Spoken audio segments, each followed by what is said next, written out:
Welcome to Fourth and One with Faith and Kayla. It's your co-host Faith. And your other co-host Kayla. Faith, last week we asked our listeners where they watched the game from. Where did you watch the game from? So I actually watched the first half of the game with my mom and my dad at my sorority lodge with a lot of other girls, and then the second half of the game we decided to go to a restaurant and watch with my brother, and that was honestly really fun because they were constantly like, you need to talk about that on the podcast, and you need to talk about that on the podcast, oh, and don't forget to mention this, and I was like, okay, yeah. I get it. I was just trying to enjoy myself and watch the game, and I was excited because we won. We did. We won. Where did you watch the game from? I was actually traveling in Waco for work. Awesome. And watched it with the group I was with. Well, the first half of it, I had to work the second half. So luckily you were there and taking a bunch of notes to be able to fill me in, and I was keeping up on ESPN and everything. Right. It was a hard-fought battle this week. It really was, and I think it was for some reason, really. Valid. I don't think we saw that coming. We'll necessarily explain to y'all why we think it. Our theories, right, on what it is. We have someone to listen to our theories. Okay, right. So let's just jump into that post-game ice bath.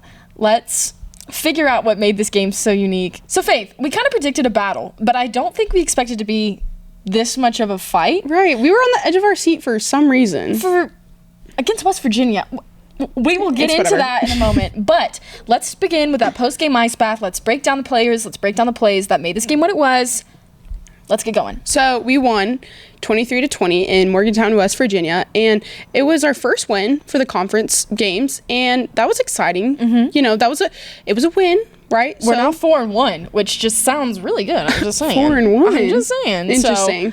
So let's talk about the obvious once again. Henry Colombi, starting quarterback now. Now he is our starting quarterback. Completed 23 for 34 for 266 yards. So that wasn't necessarily a bad game for him. He had a really great first half, it seemed like. That second half, it seemed like there was a lot not clicking, but we'll get into that more later. There was another quarterback, though. Once again, Donovan Smith. We talked about him last week, and he got to jump in there several times in lots of plays this week, and it was just really cool to see that he's getting more playing time, and also he had several little runs there in the drive that he was in. So that was cool to see. I think something that's really interesting about Henry Colombi is he's very, I don't intend this to sound disrespectful, but he's a very just average quarterback. Like he's not the quarterback, the big show Joe Burrow, the big you're going to pay a ton of money to come see, but he will get you a win. Right, and that's what we need is consistency right now. So it's like average, if that equals consistency, then we know what we're going to get out of Henry Colombi. But he's one of those that's totally, he can throw it deep, and sometimes he does. Right. He can run the ball, and sometimes he does. He doesn't necessarily have one specific area where he thrives. He's just a really well-rounded, honestly a solid Texas Tech quarterback because he's able to adjust on the fly, and right. We just like watching him this week. Yes, and speaking of quarterbacks, so West Virginia actually had two quarterbacks playing the whole time, which was weird to me because we talked about Jarrett Dagey, and then they had Garrett Green come in, and they were switching off often. And obviously Jarrett definitely had way more playing time than Garrett, but it was cool to see that, like, we were playing two quarterbacks. I mean, we didn't play Donovan Smith near as much as we played Henry Colombi, but they also had two quarterbacks, which was weird to see the defenses adjust to all of the offensive action going on. In almost no other game that I've ever watched have I seen two quarterbacks for both teams competing. Right, and I think maybe that's why the score was so low. Maybe just because it was a defensive game in a way. And it was you have to study film essentially on two different offenses because each quarterback is going to run their own offense, and that's a lot to study and adjust and work for. Right. And honestly, I think our defense did a really good job adjust. There were some faults, right, but overall, they had a really big game. They did. They had a good game, especially that first half. They did really well, and our offense obviously clicked very well. We put up 17 points that first half, and so that was good to see. But it was frustrating to see that at halftime, West Virginia obviously made some serious changes in their offense and defense. You know, in the first half, they were throwing those quick little short passes, and our defense was able to stop that and shut that down. But then it's in the second half, their coach recognized that, saw that, and adjusted, and they had a lot longer passes, and they were, finding more holes in our defense, which was frustrating because our defense didn't necessarily adjust to that, and that's why we almost got ourselves in a pickle there at the end. I mean, we kind of did there because we literally won by a field goal, which I'm glad for the win, but it was if we had adjusted quicker and sooner, we would have had a more consistent 4 quarters there for sure. But let's talk about those guys that were out. Who are we missing this week? shout out to our second strings, shout out to our third string, shout out to all the guys that don't normally get a ton of playing time that we got to see play solely because we have so many people hurt. So just to rattle off some names, because it's a whole list. Some big names. Tyler Shuck is out. Right. Taj Brooks is out. Expected to return, but he's out for the moment. Dawson Deaton, our starting center, was out. Frustrating. Eric Ezukama is out. He's on concussion protocol, so he'll probably be back. Hopefully. He will be back. Yeah. Marquise Waters is out for the season, and DeMarcus Fields was out. Right. That is just like, a large chunk of our team. That's 4 offensive starters and 2 defensive starters. Right. There was quite a few guys out, and I think it was just us being able to pull out a win and put up 17 points in that first half and just really play so well those first 2 quarters especially. Just goes to show all that work in spring ball, all that work through COVID, all summer long, summer camp, fall camp, like all of it just kind of paid off. And it was exciting, and I'm sure it was really exciting and such a rewarding moment for those guys that have been behind these other guys. So it was cool to see as a Tech fan for sure that, if these guys are out, we got guys that are ready and willing, and now maybe, there's always good competition amongst the team. And I think that's one thing that all teams should have is just a little bit of competition amongst each other of like, who's going to start this week if so-and-so did so great last week in their shoes. One of the second string people I really, really want to highlight, it's not only instrumental to the offense, but it's instrumental to the game. With Dawson Deaton out, who we've praised highly in the past as our starting center. As we should. Josh Berger came in, and he was completely a wild card of a center. I mean, obviously not. We're not at practice. We don't see everything he does. Clearly, if our coaches trust him, we should trust him also. But I don't really think he messed up at all. No, he had a great game. It was still like Dawson Deaton was in. There was so little things that could have gone wrong in that situation that didn't. Right.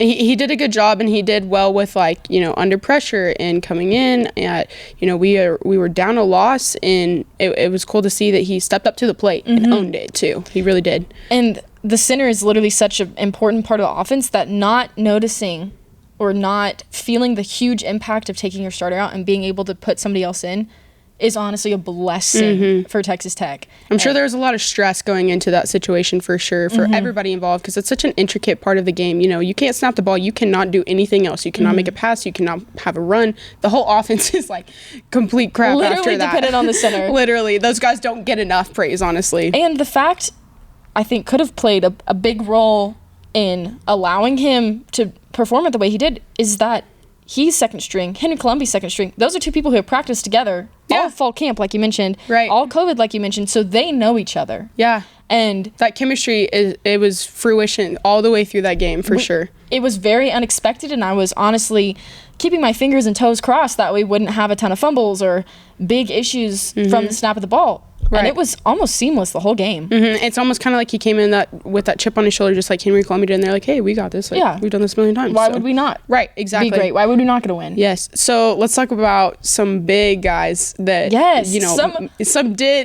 did amazing work this week. Some of our starters who... We could just... They were due a week like this. So we should make a whole podcast we about really Colin should. Schooler. Colin Schooler. Amazing. We will talk more about him, but just to name a big point of reference for this week, Colin Schooler was Big 12 Defensive Player of the Week. That mic drop. What? Exactly. Yeah. Speechless. We have nothing to say. We have nothing to say other than good job and Colin Schooler, keep doing you take our breath away. That's all. Okay. Literally, if he could have a game like he had a game against West Virginia for the rest of this season, I think we will do quite well. Yeah. He's 2 tackles from a loss away from entering the NCAA's top 25. Wow. Just let Texas Tech University, Faith. Let's just let that breathe a second. Colin 2 Schooler. tackles away from the NCAA's top 25. Can't wait to see him on Sunday, if you know what I'm saying. If you know, you know, but we know. If you know. We know. But also not to overshadow Jonathan Garibay, Big 12 co-specialist of the week. He had a phenomenal game as well. So kicked a game-winning field goal. Right. A game-winning field goal with 20 seconds left. Everyone was on the edge of their seat for sure. I didn't want it to come to that point, but it did. And, Jonathan Garibay literally... got the job done. Yeah, he stepped up to the plate once again and finished the game off for us, thankfully. And we talk a lot about how much our special team struggles and how we need some areas fixed. And honestly, they did a good job this week. Jonathan Garibay not only had that game-winning field goal, Austin McNamara averaged 46 yards a punt this game and pinned 2 of them within the 20-yard line. Right, which is a really good statistic that you want to hear for your special teams, especially ours. It seems like they've been struggling a couple of games thus far, and it was just better to see that there was improvement for sure this week, because improvement is always a win, and especially because we won, because of our special teams. Who would have thought, Faith? Yeah. Literally, who would have thought? Right, I know. It was awesome to see. So let's jump into the huddle. What were the plays and the players that made this game happen? So we obviously highlighted Colin Schooler, and we highlighted some of our defensemen. But what they stopped was Letty Brown. Letty Brown. And you heard that name a lot on Saturday. Literally. He had 17 carries for 57 yards. 17 carries. This guy was really good, but our defense also handled him really well the first half. It was good to see that they stopped him multiple times, but he definitely had the ball in his hands a lot. Had some big breakaway runs, had some short, powerful, game-changing runs, but our defense handled it. It wasn't the Bijan Robinson situation we had against Texas, where we got a little curb stomped, honestly. Like, this was just...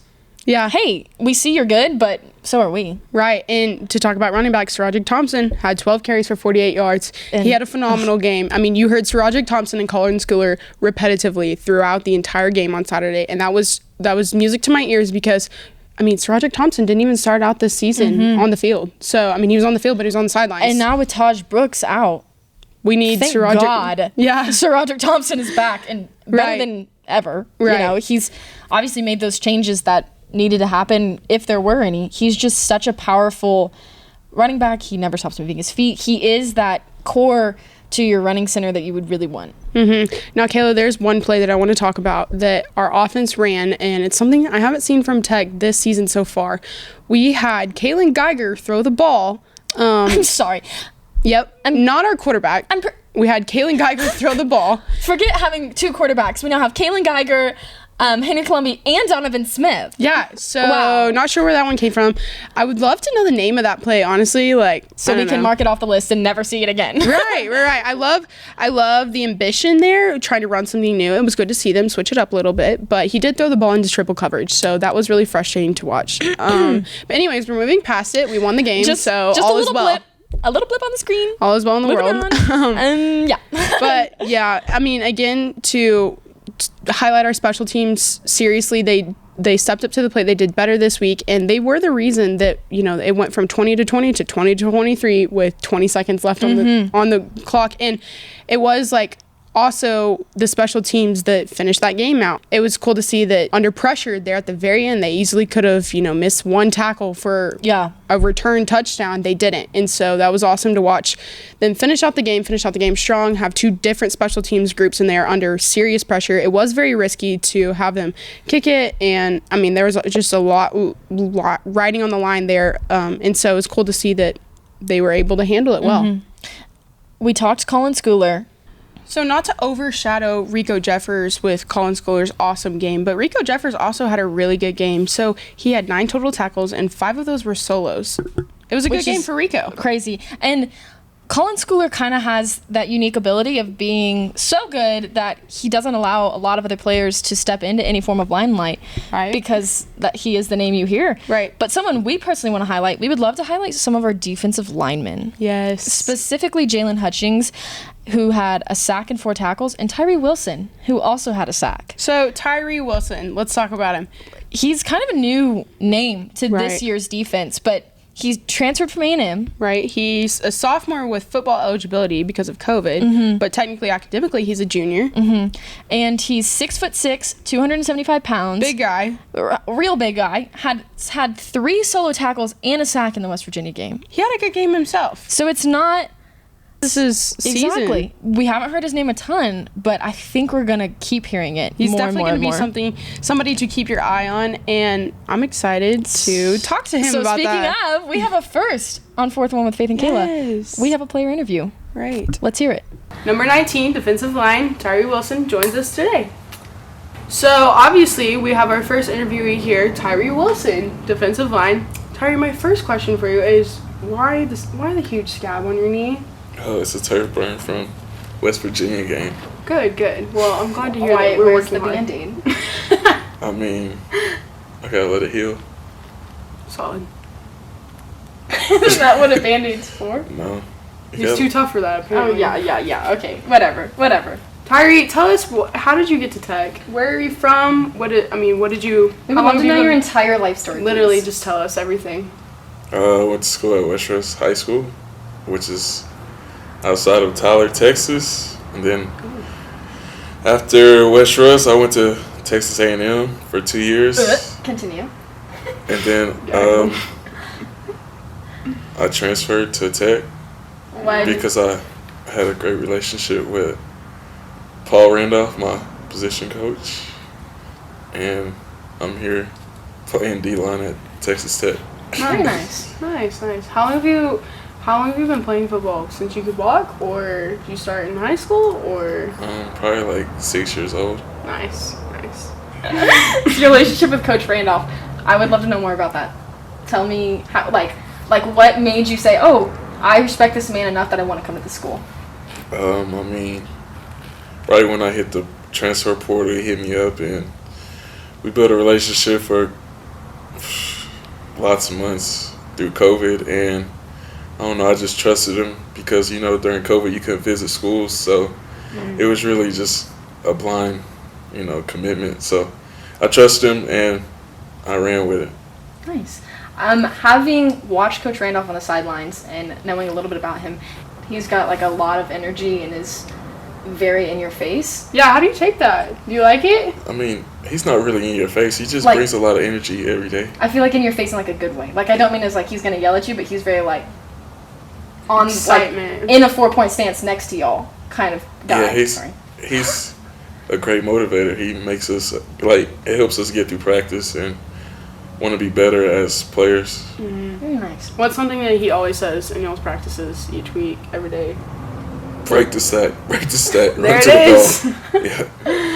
There it is. Okay, so not to deep dive into a little bit more personal. What is your why? My why is my family. Okay.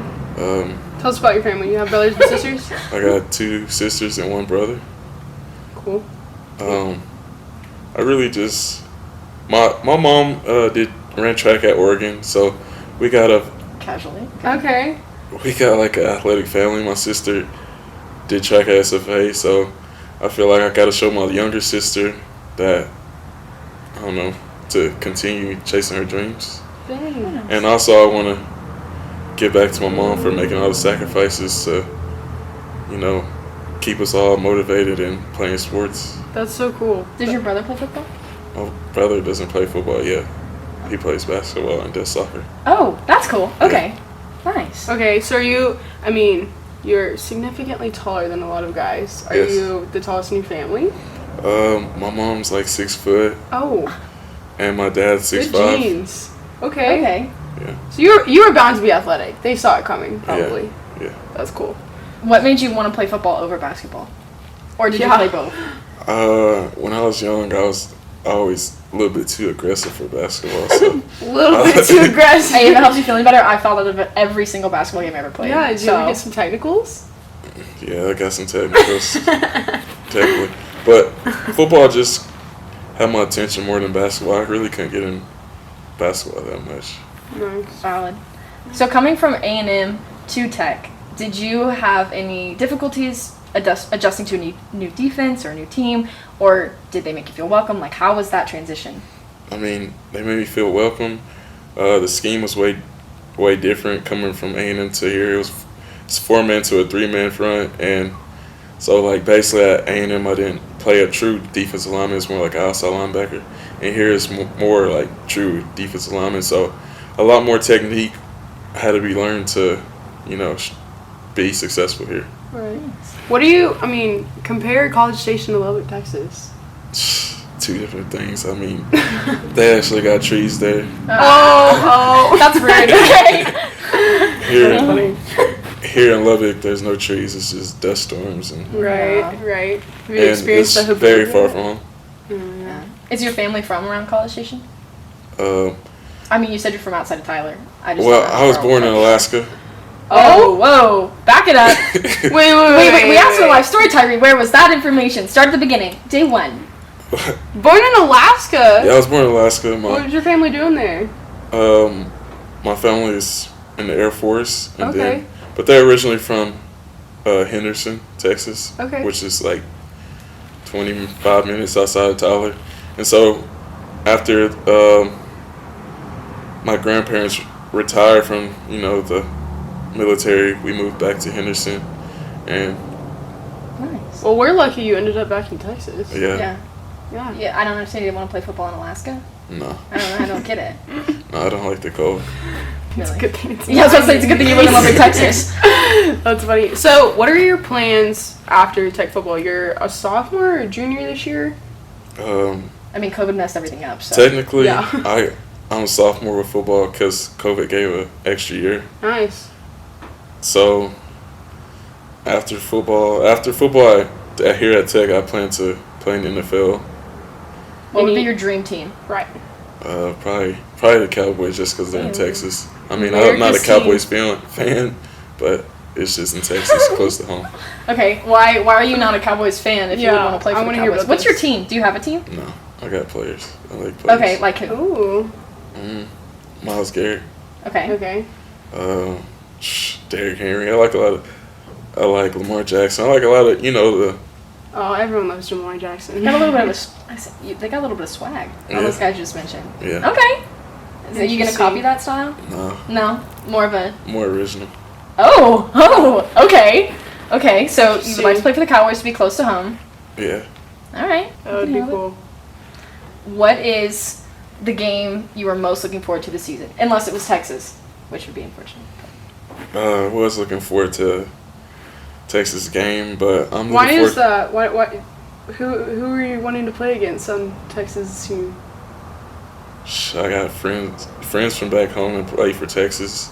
Also, I'm looking forward to TCU game because I have more friends from back home that play. Right. So, and plus it's homecoming. A little bit more pressure. Yeah. Okay. So how do you plan to stop Zach Evans?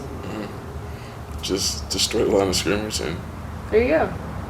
just make tackles. So I know on the defensive line, especially playing D-end, they focus a lot on contain. What do you do differently that separates you? Not really. from everybody else? Really, it's not contained. Okay, then I'm wrong. I mean, it just depends. Really, it's key the guy in front of you. So, like, if he blocks down, you got to chase. If he blocks at you, you stay fitted. And if he, it depends. It depends on the call. It's a lot of stuff. Okay. It's not just contain. Okay. Like, in a 4-man front, it's basically all contain. Keep everything inside of you. But this defense is different. Gotcha. Who are some of your favorite teammates? And why? I want to know why. I mean, I'm close with all my D-line. My whole D-line groups, like Tony Bradford, Jalen Hutchins, Devin Drew, Nelson, all them. I'm close to Rico, Colin Schooler, everybody on defense. But I interact with the whole team. Nice. What's one guy that brings the energy to every practice? Brings the energy to every practice. Probably Rico Jeffers. Okay. Just because he's older than everybody and he wants to be great. Right. Okay. It's a mindset. What are you looking forward to against TCU this week besides playing against old friends? Being 5-1, I don't think that happened here at Tech in a long time. It's been 5 minutes. Yeah. Like years. Yeah. Yes, and also they haven't beat TCU in a while, so we beat TCU, we go 5-1. So you're gonna be part of the team that does it. Yeah. So if you had to say one thing to everybody coming to the game on Saturday, what would you say? Bring the energy. Literally just be there. Bring the energy. It's homecoming. Okay. I mean, there won't be any Shaq or Waka Flocka there, True. but Tyree said he's gonna sack 5 times, so. I don't know about 5 times. I think you can do it. I think I can get 2 for y'all. 2 for us. Yeah. 1 for Faith, 1 for Kayla. That's okay. That's what I expect. Okay, sounds good. We'll take it. Thank you for doing Solid this for stuff. us and for helping us out and allowing us to interview you. Yeah. We appreciate it very much. You're the Yeah. best.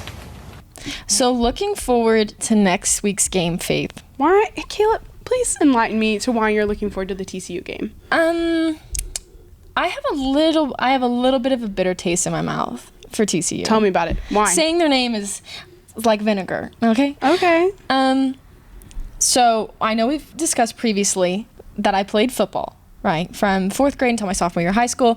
I literally, this is so sad to say, but I literally thought I was going to be in the NFL, in my head. Kayla had big aspirations. In my We love to hear head, it. I was the first girl in the NFL. In my head, I was.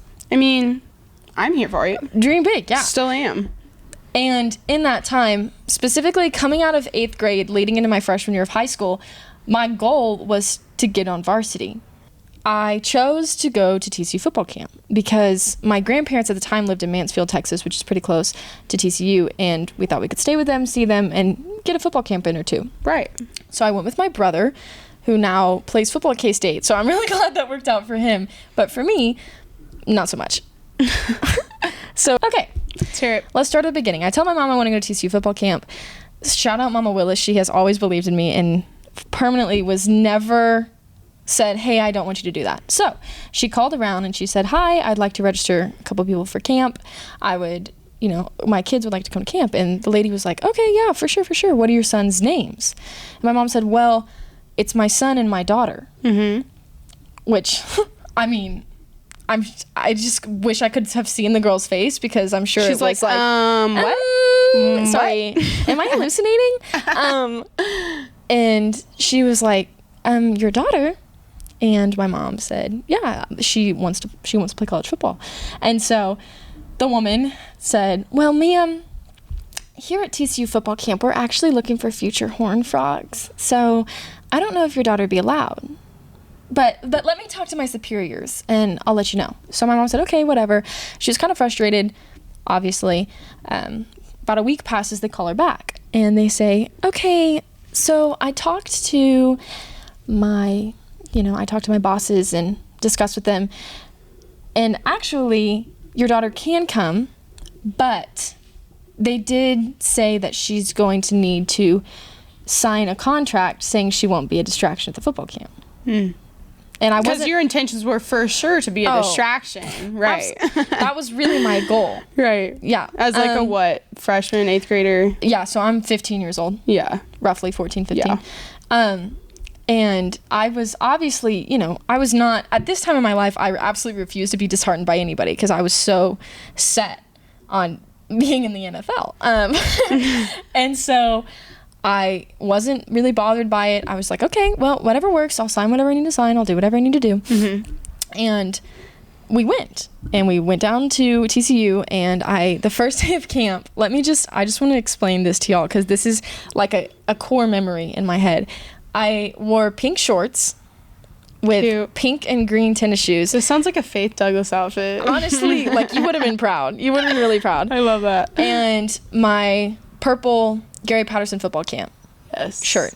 And I was so nervous. Oh, I'm sure. So nervous. But I remember sitting there in their indoor facility and putting my cleats on and just everyone looking at me like I was crazy. Because I think the total count is there was 535 boys and me. So let me just paint this picture. 15-year-old Kayla Willis walks into Gary Patterson football camp of 500 boys. Yeah.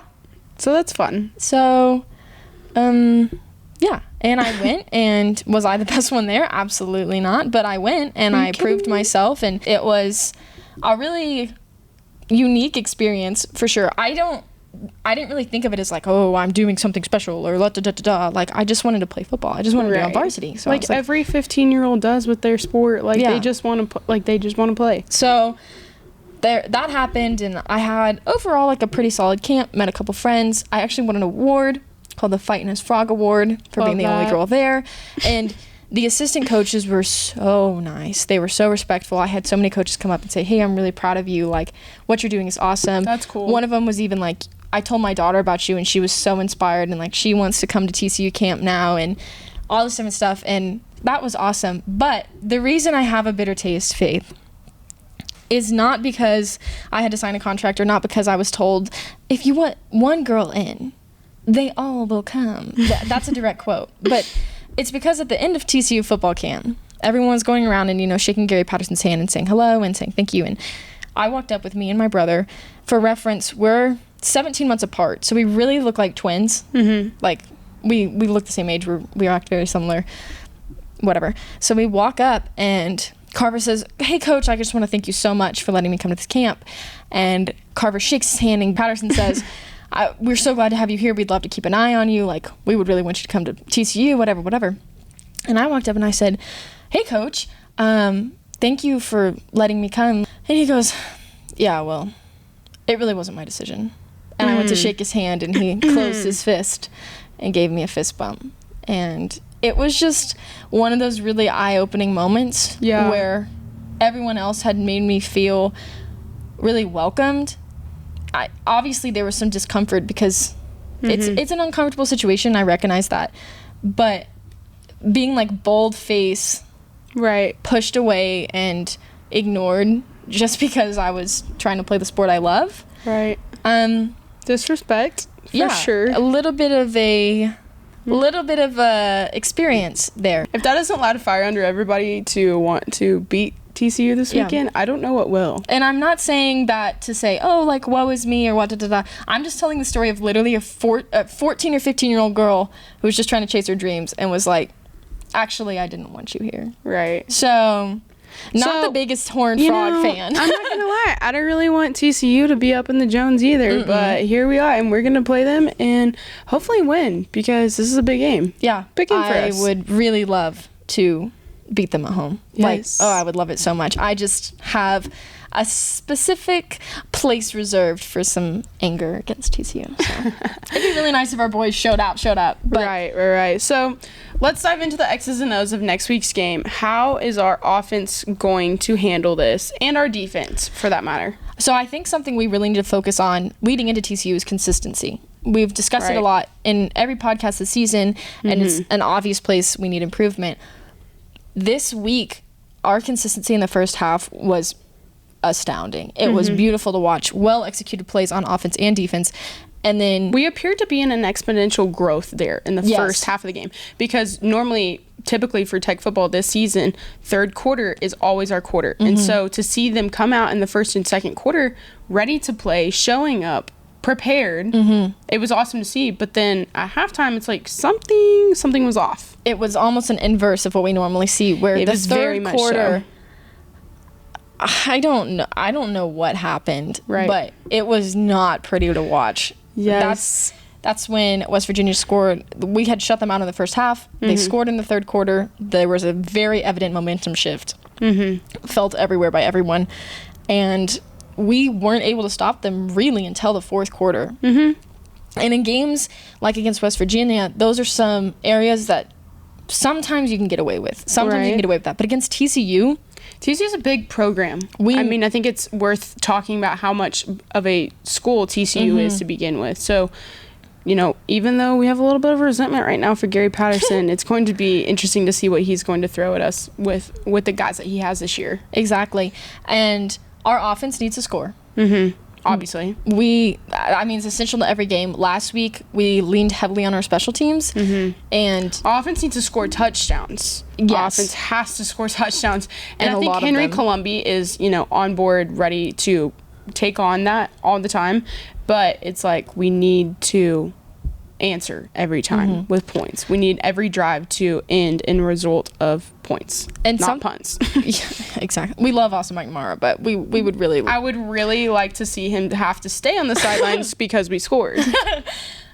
Faith, something you and I have discussed previously, just based on observations, is, and I think you said it best, planning yesterday, was that we really play to our competition. We really do, and it's frustrating because... sometimes we'll have great opponents and we will have great games because those opponents push us to that level. And then sometimes we will have opponents where we know we should stomp all over them and we should have our third string in by the end of the game.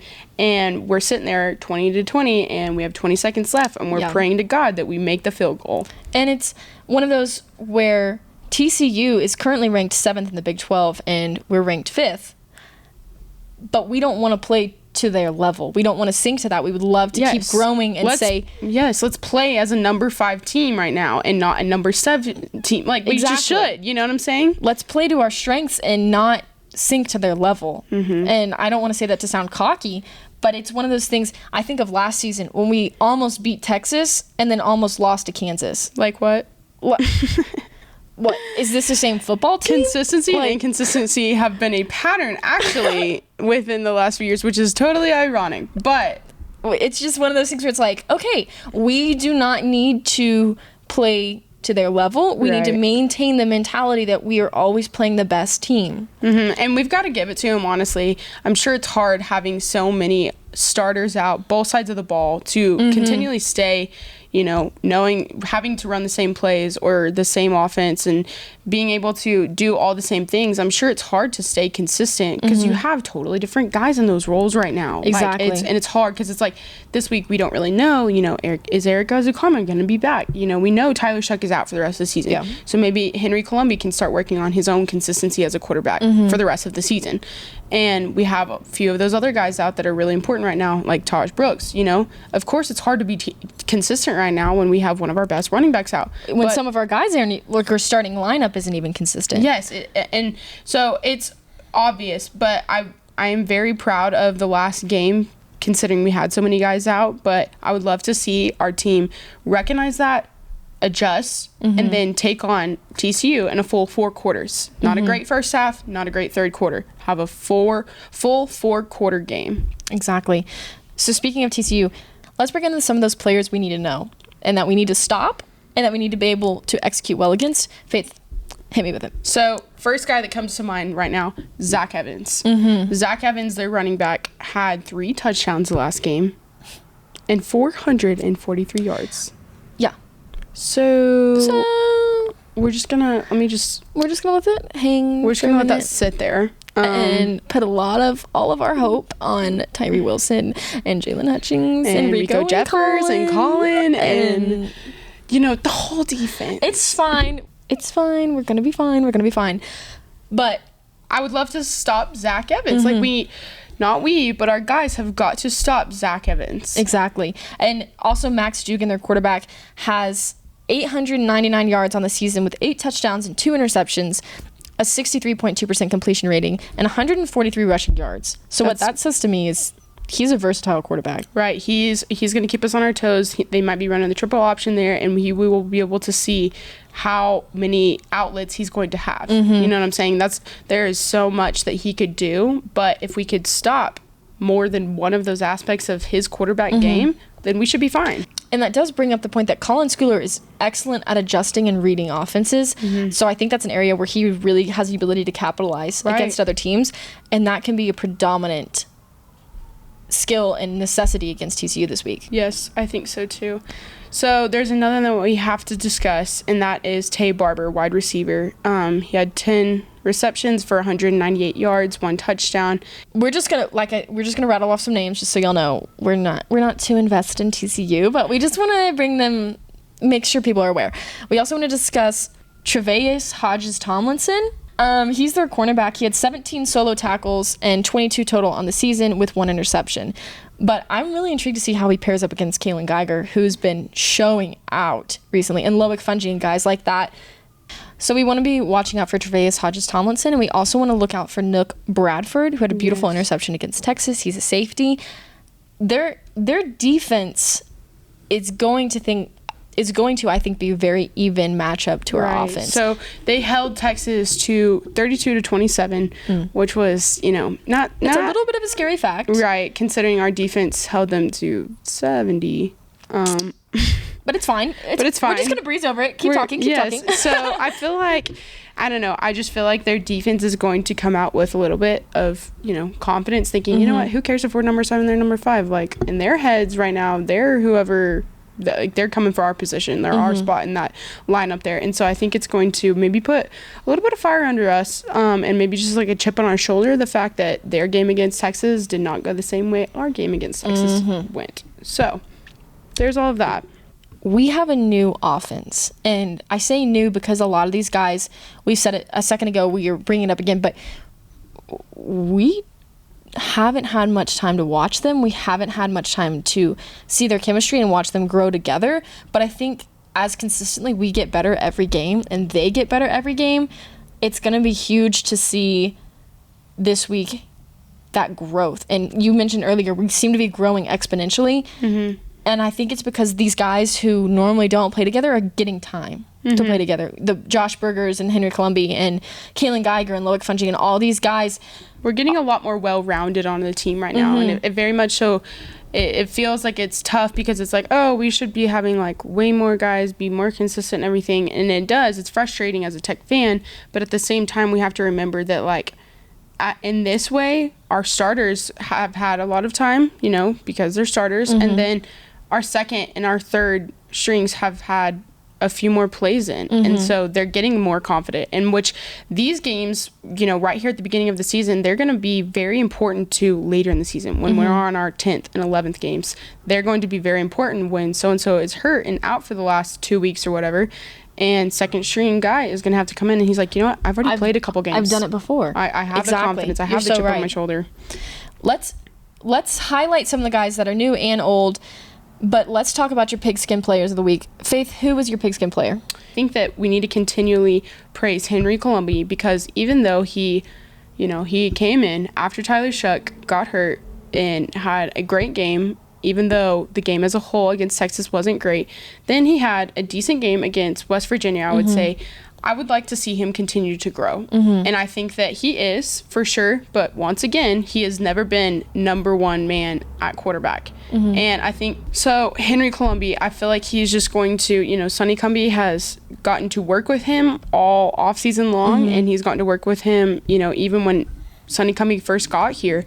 But I feel like Sonny Cumbie is starting to develop him into a phenomenal quarterback. And whether we see it this game, whether we see it 5 games from now, I'm excited to see Henry Colombi start to show out and get a little bit better with each game. I think one thing Henry Colombi really brings to the team that a lot of people don't think about is he's confident. Even though he's second, you know, coming into the season was the second string, it never seemed to bother him. And he brings that drive and that swagger, honestly, to the Texas Tech offense, and it's making these huge differences already. One thing that we saw last week was, and the week before as well, is lots of times he is not afraid to throw that 40-yard plus pass. He's not afraid to do it, and he will. And also, it's a little bit scary, a little bit risky sometimes when he's throwing straight into coverage. So I think sometimes that confidence maybe even gets the best of him. But I would almost rather have a quarterback that's going to go above and beyond to be confident and, you know, try and throw that really hard, far, long pass rather than a guy who's just going to, you know, throw it away. Be content average. handing it off. He's willing to take those risks, which is a sight to see. And I think it'll be a real sight against TCU this week. On the other hand, we have, you want to talk confidence. Colin Schooler has every reason to be as confident in the world right now. He had a phenomenal game against West Virginia. 15 tackles. That's Faith. 15 tackles. What? Imagine if every defensive player on our team had 15 tackles each. There actually wouldn't be an literally offense. They would just turn around and punt it every single down. So shout out Colin Schooler. Yeah, literally. So I'm really excited to see him this week, and obviously he's been huge to watch this season so far. And he seems to play a little differently when he's at the Jones. I think he likes hearing all the people and feeling the vibes. You know, and he has, I'm sure, been practicing and looking for film on Zach Evans. Zach Evans, running back, you're going to hear his name regardless. And I'm excited to see how Colin is going to contain him, how he's going to stop him, how that's going to play out. It'll be one to watch. And all those guys we've mentioned on defense are going to be ready. Oh, yeah. Like, I can just kind of taste it. You know, there's something different this week, and they're pumped. And even, you know, Tyree mentioned he's excited to play against TCU, and I think they're all feeling the same way. So I'm sure they're all excited. TCU is a big name. TCU has always been, you know, big name for us as far as playing. It's homecoming. Right, it's homecoming. Woo. So, homecoming out to Jones, 6 o'clock. It's kind of a big deal. Kind of a big deal. I'll see you there. I'll see you there. We can't wait, honestly. And it's going to be a good game. It's going to be a really good game. I think it actually is going to be a pretty good game. I feel like it will probably keep Tech fans in their seats till the end of the fourth quarter. Per usual. Tech football might be many things, but unexciting it is not. So that is very true. Even if you're a frustrated Tech fan, most of the time you're on your seat out of breath. So I'm excited for this game. It's going to be huge. Yes, homecoming at 6 o'clock at the Jones AT&T Stadium. And I will be excited to talk about TCU next week. We'll see you there. Thanks for listening to Fourth One with Faith and Kayla.